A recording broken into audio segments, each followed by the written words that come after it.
செப்பு காசாக மாறிய தங்க காசுகள். சக்கரவர்த்தி அக்பர் பொதுமக்களை தன் சபையில் நேரடியாக சந்தித்து குறைகளை விசாரிப்பார் என்ற செய்தி கேட்டு அந்த கிழவி பரபரப்படைந்தாள். சமூகத்தில் மிக செல்வாக்குடைய குல்ஷா என்ற பணக்கார பிரபுவின் முகத்திரையை கிழிக்க அவள் துடித்தாள். ஆனால் தான் அந்த பிரபுக்கு எதிராக கூறப்போகும் புகாரை அக்பர் நம்புவாரா என்ற சந்தேகமும் ஏற்பட்டது. எதற்கும் அவரை சந்திப்பது என்ற முடிவுக்கு வந்தாள். மறுநாள் கிழவி தயங்காமல் தர்பாருக்கே சென்று விட்டாள். வாயிற்காவலர்கள் அவளை தடுத்து நிறுத்தி என்ன வேண்டும் என்று வினவிய போது தான் சக்கரவர்த்தியை நேரில் சந்திக்க விரும்புவதாக அவள் கூறினாள். உடனே ஒரு காவலன் அவள் கையை பிடித்து அழைத்துச் சென்று தர்பாருக்குள் நுழைந்தான். சிம்மாசனத்தில் வீற்றிருந்த அக்பரை கண்டு தரையை தொட்டு சலாம் செய்ய அவள் முயன்றபோது அவளை கவனித்த அக்பர் அவளுடைய முதிர்ந்த வயதை மனதில் கொண்டு அவளை சிரமப்படாமல் இருக்க சைகை செய்தார். பிறகு, அம்மா, உனக்கு என்ன வேண்டும் என்றார்.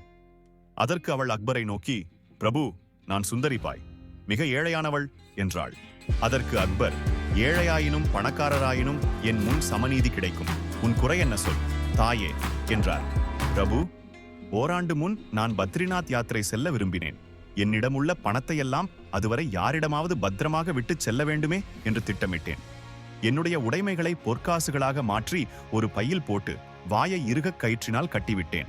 பிறகு கயிற்றின் முடிச்சின் மேல் மெழுகை உருக்கி ஊற்றினேன். புறாச்சின்னம் உள்ள என் மோதிரத்தை உருகிய மெழுகில் அழுத்தி முடிச்சை சீல் செய்தேன்.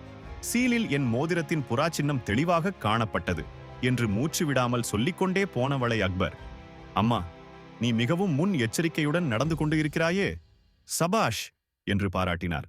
என்ன பயன் பிரபு? அந்த பையை மிக கௌரவமான மனிதர் என்று கருதப்படும் குல்ஷவிடம் நேரில் சென்று கொடுத்தேன். நான் பத்ரிநாத் சென்று வரும் வரை பத்திரமாக பாதுகாக்கும்படி வேண்டினேன். அந்த சமயம் கூட யாரும் இல்லை. என்னுடைய பையை அவர் தன் கையினால் தொடக்கூட இல்லை. என்னை வீட்டின் பின்புறம் அழைத்துச் சென்றவர் அங்கு ஒரு குழியை தோண்டி அதனுள் அந்த பையை போடும்படி சொன்னார். நானும் அப்படியே செய்ய பிறகு அதை மண்ணை போட்டு மூடிவிட்டார். பிறகு என்னிடம் பிரயாணம் முடிந்து வந்த பிறகு நானே குழியை தோண்டி எடுத்துக்கொள்ளலாம் என்றார். மிக உத்தமமான மனிதர் என்று மனத்தில் அவளுக்கு மரியாதை செலுத்திவிட்டு நேரில் அவருக்கு நன்றி கூறி திரும்பினேன். பிறகு பத்ரிநாத் யாத்திரை முடிந்த பின் நான் அவரிடம் செல்ல அதே இடத்திற்கு அவர் என்னை அழைத்துச் சென்றார். நான் குழியை தோண்டி புதைத்து வைத்திருந்த என் பையை எடுத்துக்கொண்டேன். குலுக்கினால் உள்ளே நாணயங்கள் குலுங்கும். ஒலிகேட்டு திருப்தி அடைந்து வீட்டுக்கு திரும்பினேன். பையின் கயிற்றின் முடிச்சும் அதில் நான் வைத்திருந்த சீலும் அப்படியே இருந்தது. ஆனால் என்னவென்று சொல்வது? வீட்டுக்கு வந்து பையை திறந்து பார்த்தால் உள்ளே தங்க நாணயங்களுக்கு பதிலாக செப்பு நாணயங்கள் இருந்தன. குல்ஷா போன்ற கௌரவமான மனிதர் இப்படி ஒரு ஏழை கிழவியை மோசம் செய்வார் என்று நான் எதிர்பார்க்கவே இல்லை என்று கண்ணீர் வடித்தாள். பையிலுள்ள கயிற்றின் முடிச்சை அவிழ்க்காமல் உள்ளிருக்கும் பொற்காசுகளை எப்படி வெளியே எடுத்து செப்பு காசுகளை நிரப்ப முடிந்தது என்று அக்பருக்கு புரியவில்லை. அதே சமயம் கிழவி பொய் சொல்கிறாளோ என்று சந்தேகமும் எழ அக்பர் பதில் சொல்ல முடியாமல் குழம்பி போய் பீர்பாலை நோக்க, பீர்பால், பிரபு, இதை நான் தீர்த்து வைக்கிறேன் என்றார். அக்பர் நிம்மதியுடன் ஒரு பெருமூச்சு விட்டார். அடுத்து பீர்பால், பிரபு, பொற்காசுகள் இருந்ததாக கூறப்படும் அந்த பையனை நான் பார்க்க விரும்புகிறேன் என்று கூறி அதை கிழவியிடமிருந்து வாங்கிக் கொண்டார். அதை மேலும் கீழுமாக புரட்டி உற்று கவனித்த பீர்பாலின் புருவங்கள் நெறிந்தன. அதில் ஏதோ மர்மம் இருப்பதாக புரிந்தது. உடனே கிழவியை நோக்கி, அம்மா, உன் பையன் இடமே இருக்கட்டும். நீ சொல்வது உண்மையானால் உன் பொற்காசுகளை உனக்கு திரும்ப கிடைக்கும் என்றார். அந்த கடவுள் சத்தியமாக நான் சொன்னது உண்மை என்று ஆணித்தரமாக கிழவி கூற, அம்மா, நாளை மறுநாள் வா, அதற்குள் உண்மை புலனாகும் என்றார் அக்பர். கிழவியும் சலாம் செய்துவிட்டு சென்றாள். அதன் பிறகு தர்பார் கலைந்தது. அனைவரும் எழுந்து செல்ல பீர்பால் பையை கையில் ஏந்தி கியாண்டு தீவிரமாக யோசித்தவாறே சென்றார். பீர்பால் மீது பொறாமை கொண்ட சிலர் இந்த வழக்கை தீர்க்க முடியாமல் பீர்பால் தோல்வியடைவார் என்றும் அதன் பிறகு அவர் தலை நிமிர்ந்து நடக்க முடியாதென்றும் பீர்பாலை கேலி செய்தவாறு சென்றனர்.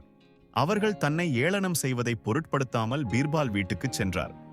கிழவி கூறியது உண்மை என்று அவருடைய உள்ளுணர்வு கூறினாலும் பையிலிருந்து குல்ஷா எப்படி பொற்காசுகளை திருடியிருக்க முடியும் என்பதை மட்டும் ஊகிக்கவே முடியவில்லை.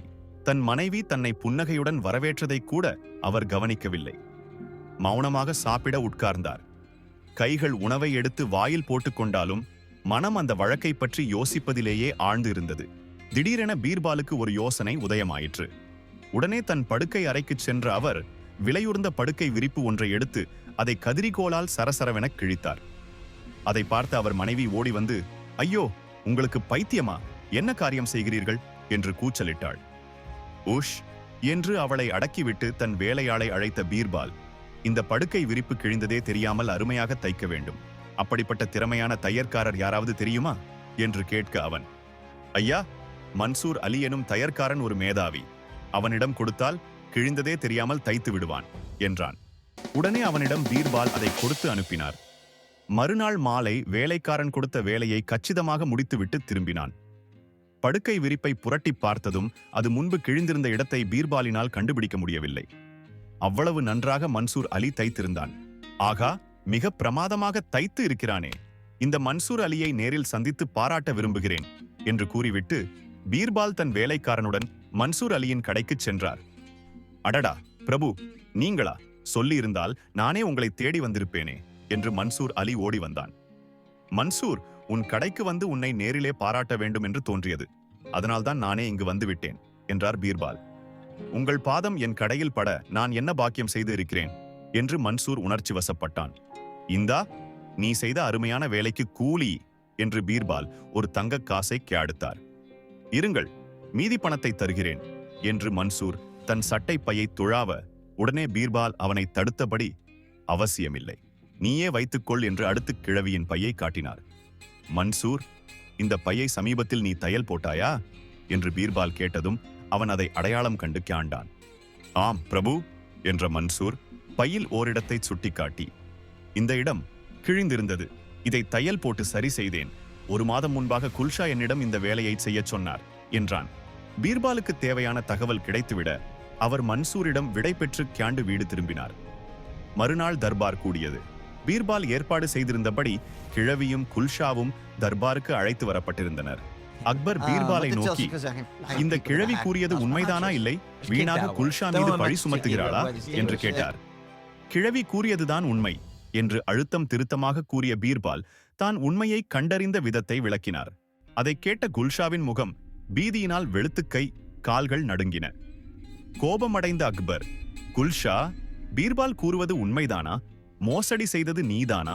பொய் சொன்னால் உன்னை இங்கேயே கொன்று விடுவேன் என்று சீர, குல்ஷா, பிரபு, பீர்பால் கூறுவது உண்மையே, பேராசை என் கண்களை மறைத்துவிட்டது என்று அழுதான். கிழவிக்கு அவள் பொற்காசுகள் திரும்ப கிடைத்தன. பாவம், குல்ஷாவுக்கு சிறையில் கம்பி எண்ண நேரிட்டது. பீர்பாலின் புத்திசாலித்தனத்தை கண்ட அக்பர் அவருக்கு பரிசுகள் வழங்கி கௌரவித்தார். அனைவரும் வியந்து பாராட்டினர்.